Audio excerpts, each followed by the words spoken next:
Hey guys, um, welcome to episode 2 of HaskellRank, where I solve HackerRank problems using Haskell. Um, I apologize that I think the audio in my previous video was pretty bad. I think it should be much better now. Okay, so let's get right into it. So beautiful triplets. I like the sound of that because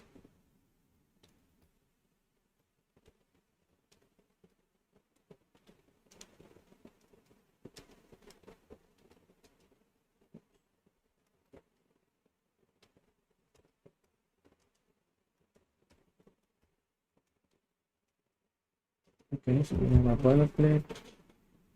Given a sequence of integers a triplet is beautiful if I is less than j is less than k, and the difference between consecutive integers is d. Are they already sorted? They might be.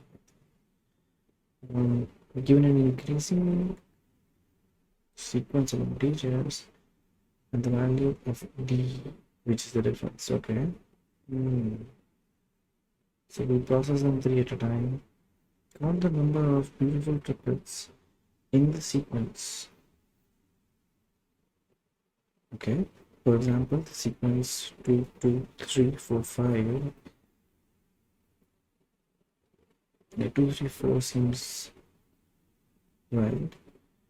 And D is 1. Okay, so D being 1 is the constraint.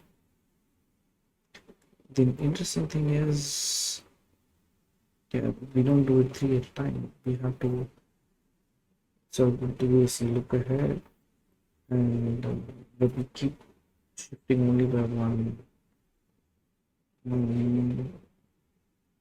My question is, what if there are more than 1 matches? I guess we return the first one. There are 3 beautiful triplets by index ijk. So 0 to okay, so it's not necessarily sequential. Could be anywhere in the list. Okay, so basically we have to take any 3 out of these 5, which from a brute force standpoint is a pretty huge list. Okay, and then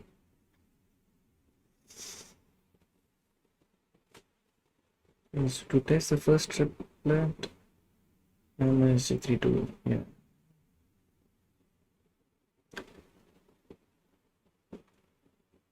Function description. I think, yeah, I think we can sort the array, and as long as it's sorted. Wait, yeah. So 0, 2, 3, 1, 2, 3, they're basically the same. If we do a sequential scan, 0, 2, 3 would not be part of it, but 1, 2, 3 would be. I'm still happy with that, honestly. But let's see what we have to output. Okay. To complete the beautiful triplets function in the RW, let's return an integer that represents the number of beautiful triplets in the sequence. Yeah, so that implies that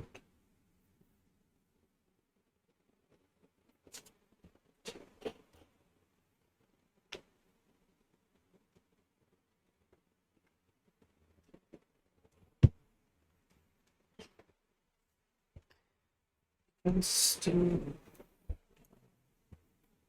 let's first, I think I'll definitely first build the brute force solution. Let's look at the limits. N is, okay. Oh, so it's already sorted.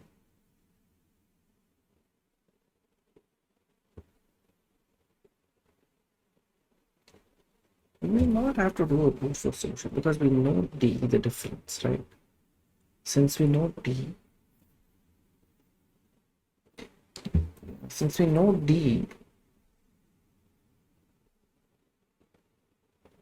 D becomes a constraint. So we can only pick pairs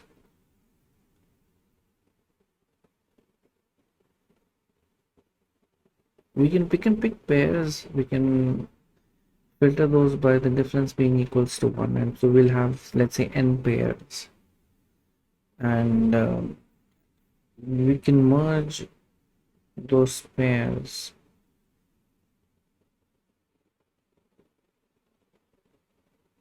Not necessarily. Yeah, we can only merge the pairs with common values, which would still be fine. But if there happens to be a pair with a difference equals 1, but it does not have any other matching pair with the common value, then that's just ignored. Yeah, that's definitely a small optimization. Rather than choosing 3 out of 5, we will only have to choose 2 out of 5, which is actually the same number of combinations, but for larger inputs that will make a big difference. Okay, let's see. So let's look at the input format. So we get n and d. Again, we don't care about n really. We care about d and then the array. So let's get the sample and let's filter out the initial value. And so now we will get k, and then we'll get the numbers. And so now what we have to, so it's d. Yeah. And now what we have to do is we have to basically solve this. So like I said, we could try doing that. And again, we will definitely. No. Okay. Yes. So.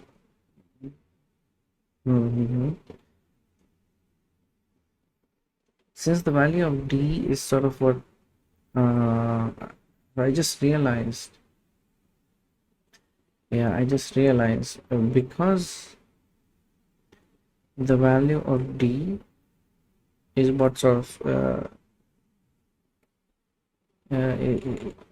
is a limiting factor, is the one that we use to kind of do an optimization. But then the value of d, if it's, for instance, in this case, in this example, if the value of d is greater than 1 or whatever, it is actually 3 here. So when we look at 1 and 2, the difference is 1. So 1 and 2 cannot even be paired together. 1 and 4 can, the difference is 3. But anything beyond that cannot be paired with 1 to get, right? So for a given number, I think, because unless there are repetitions, there are, I think, right? Yeah, there are repetitions. At least in one of the samples there is, so we can have repetition. Now that's okay-ish at least. Now the point I was coming to was the fact that given the value of d, what we can probably do is we can for every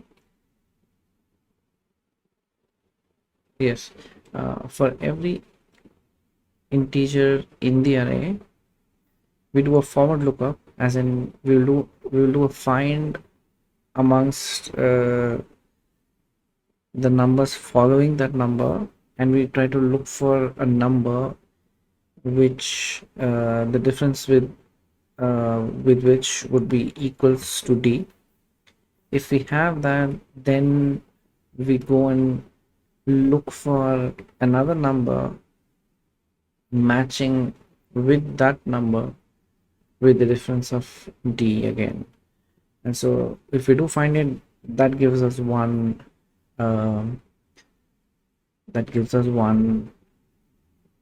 triplet, right? And as long as we do it sequentially, and the fact that this is a sorted array, I think we are guaranteed that we will only be looking at unique triplets. right? So we can, it's doing a sequential scan, and but it is still the two sequential scans we do essentially to find the triplet. I think that is probably an okay algorithm. Sounds like an okay algorithm. I don't think this is very slow. The other approach I was thinking about was just get all pairs, get their differences,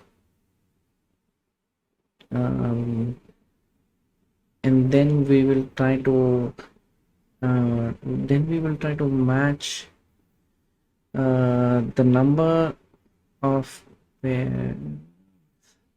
Yes. So, oh yeah, the number of pairs which have a common value, right? So, for instance, in the sample example of which has 0 to 3 and 1 to 3 as the as one of the potential beautiful triplets.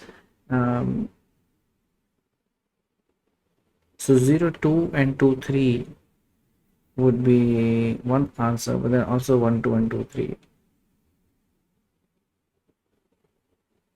and 2 is the common number between the two.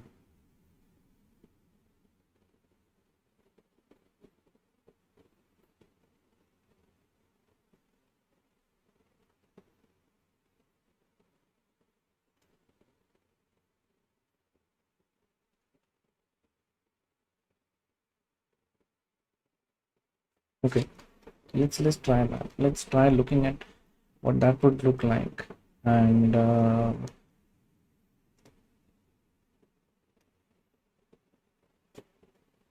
so let's look at what that will look like.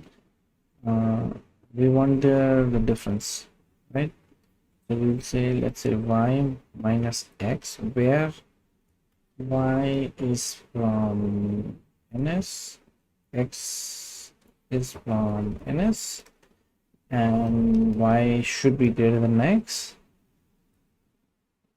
Doesn't have to be, but yeah, that's it, right? Well, we could also say y minus x equals d. So this already gives us a list. What I'm going to do is trace ds and then 0, and we'll say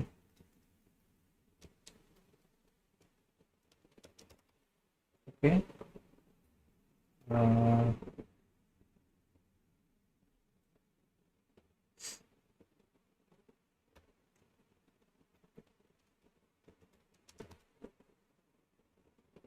Okay, so let's look at this.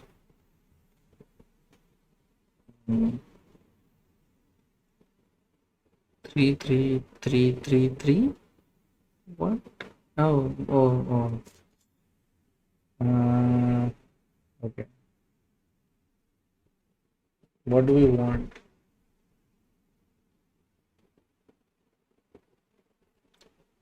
Let's create tuples then. Why not? Let's create tuples. And so we have 1 4 2 5 4 7. 1 4 4 7 forms a beautiful triplet, right? And then 2 5 5 8 forms a beautiful triplet. 4 7 7 10 forms a beautiful triplet. So 1 2 and 3. I see 3 already, and the answer is 3. Yes.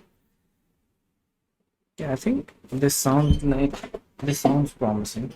This sounds promising.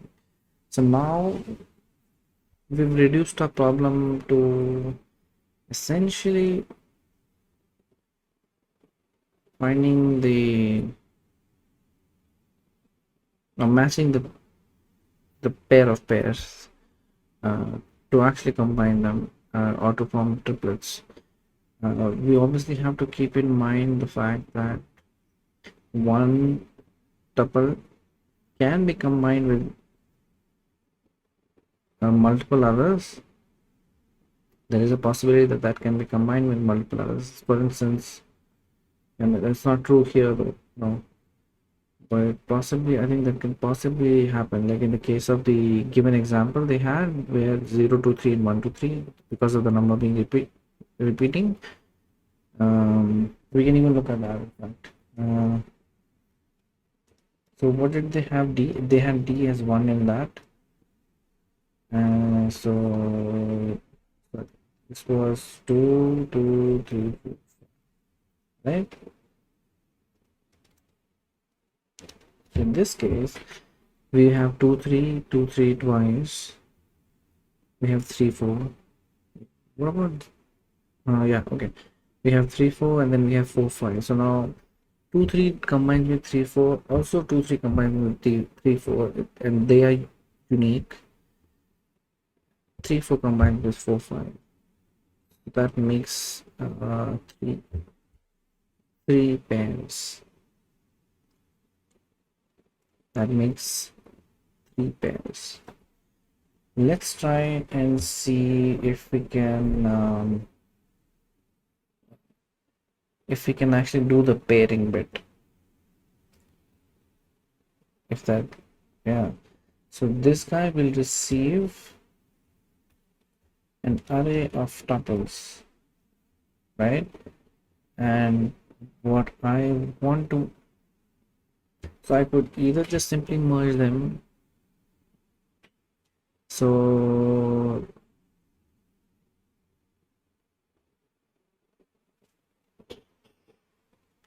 it's not that trivial. We still have to go and find the pair. We don't have to find, we just have to count. So for 2, 3, we go and count how many matches there are. There's only 3, 4 for 2, 3. Then we go to the next one. We match how many there are. And we go to the next one. We match how many there are. And we just sum them up. So it definitely looks like pair might, folder might come in handy here.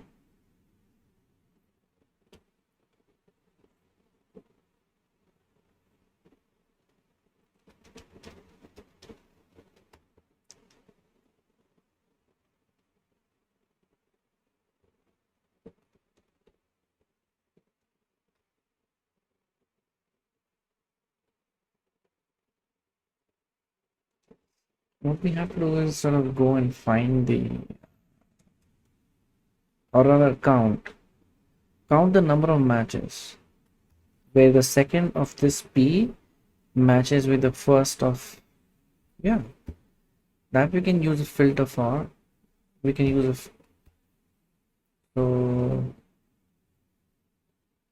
for P, yeah,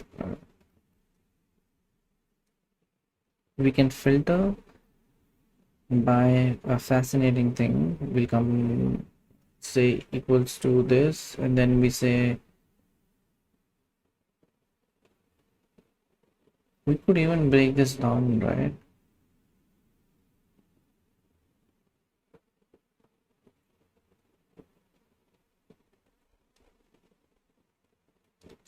We could break down this tuple.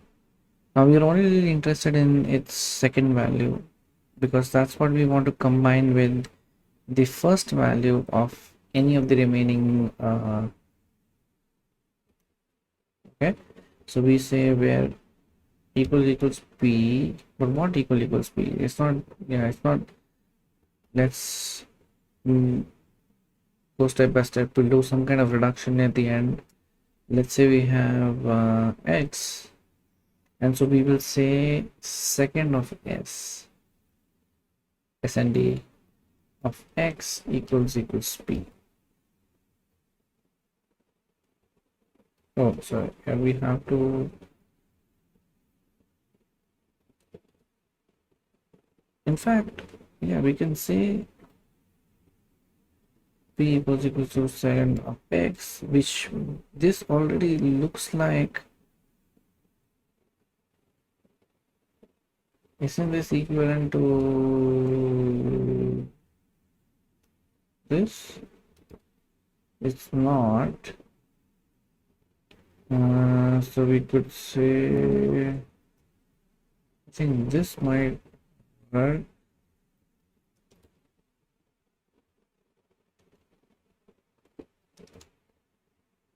Yeah, this just reads slightly better to me. So we simply count the number of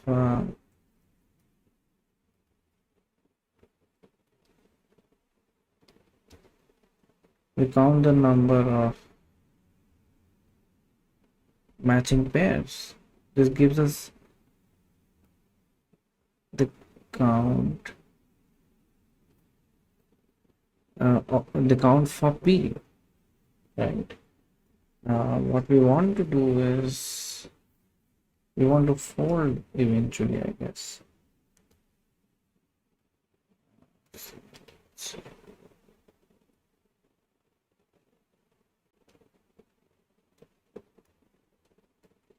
Let's say we fold over something with an initial value of 0. We go over PS.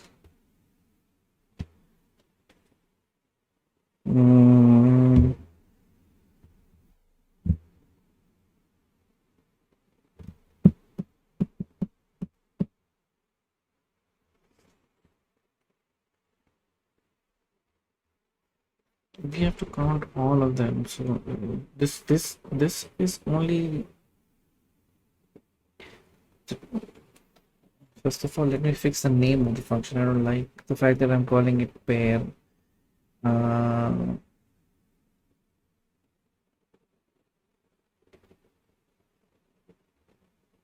Try count. I don't know. Let's.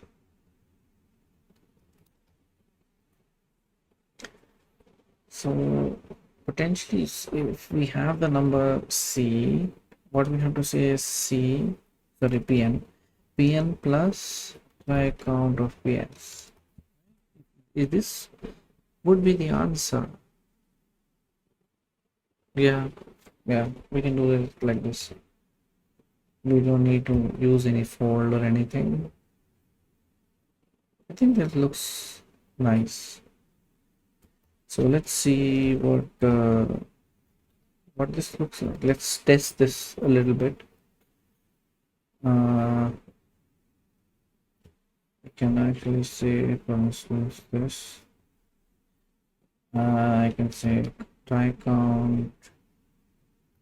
This is 1. It says should be 1 plus 1 plus 1, 3. Clearly there should be 3. I'm confused. So we take the first tuple, destructure it, we get the second value, and we have basically the remaining set of tuples. Yeah, okay. And so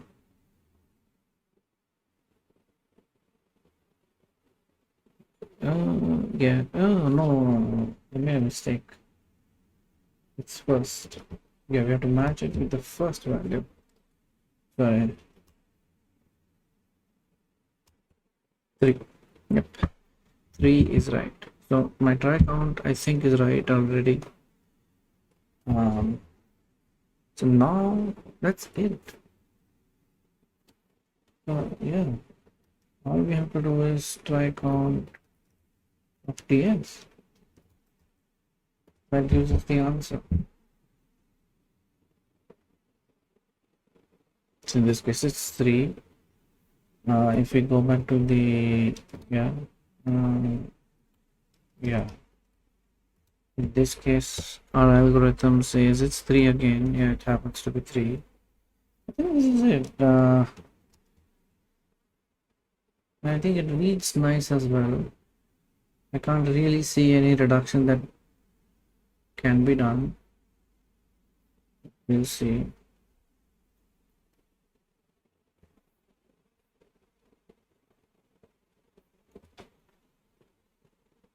So we'll see if it compiles. Yes. Let's submit this and see. Should work. It's yeah.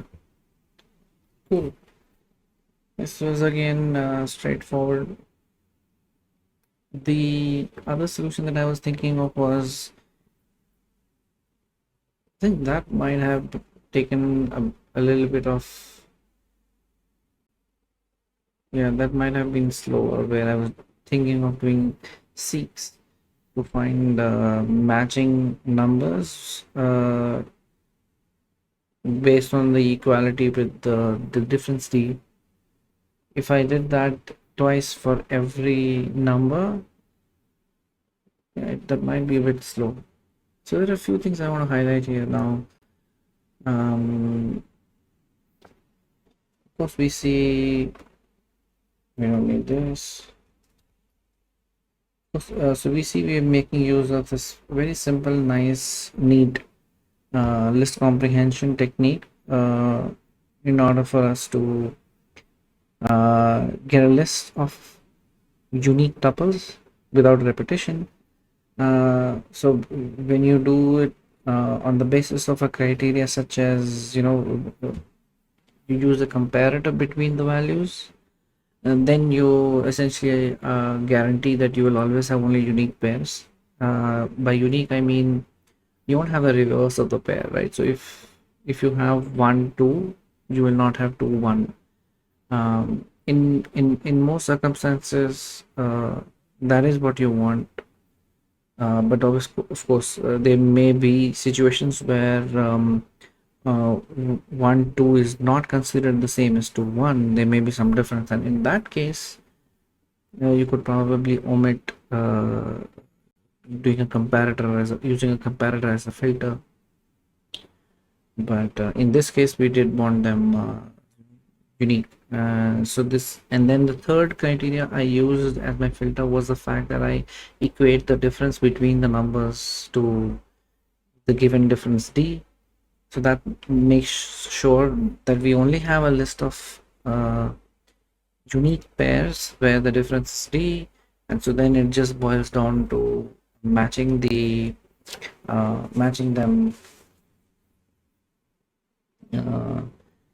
matching each of the tuples with the matching other tuple, right? So if this wasn't clear before how I'm doing, essentially what I do is, so first of all, let's maybe zoom in a little bit. So this pattern matching looks a bit heavy, and I think it's still clear enough. I don't think this is cryptic, so I'll probably not do any kind of reduction or simplification here. So what I do is we pick the first element in the list of tuples, right? And rather than just picking the first element, the first tuple, we destructure it even further and get only the second value, because we are only really interested in the second value. The first value is not of interest to us because we are sort of because of the fact that we are already looking at a sorted sequence. All we have to do is do a sequential search forward. We don't ever have to do a backward search. So what we can do is for a given tuple, we can go forward and search for a matching tuple where the first value of that tuple equals the second value of the current tuple, right?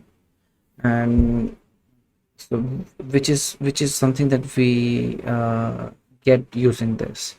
So we filter with this nice equality closure, where we say, okay, equals p becomes one function which we can apply to a number to sort of obviously do an equality check whether they're equal.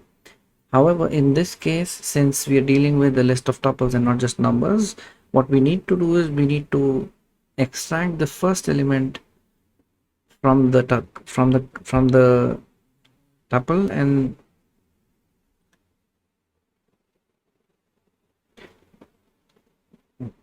Yeah, we extract the first element from the tuple and then do a comparison between these two.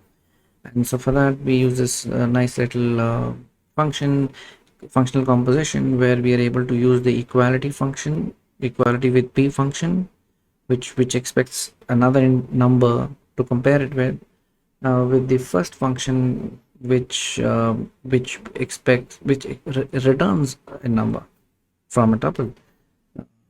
So yeah, so this gives us a filtered list of only values where the for the current tuple, how many other tuples uh, we can pair this tuple with. So this makes sure that even if we have repetition, we will still be able to count those multiple ones, right? And we just take a length of it. Interesting thing that I'm thinking of is the fact that so although we're using filter, yeah, we do need to do a filter because there can be multiple candidates. Yeah, we cannot do any optimization in that. No, we can. Yeah, so because it is a sequential list, if we ever reach a tuple where the equality fails, then we no longer have to look for equality on any number beyond that element, beyond that tuple, because we are guaranteed that it will fail for all the rest of them, right? Because they are all increasing. I mean, at best they may be equal to the value of this guy, but they're definitely not lesser, which means we can never do a match uh, beyond that value.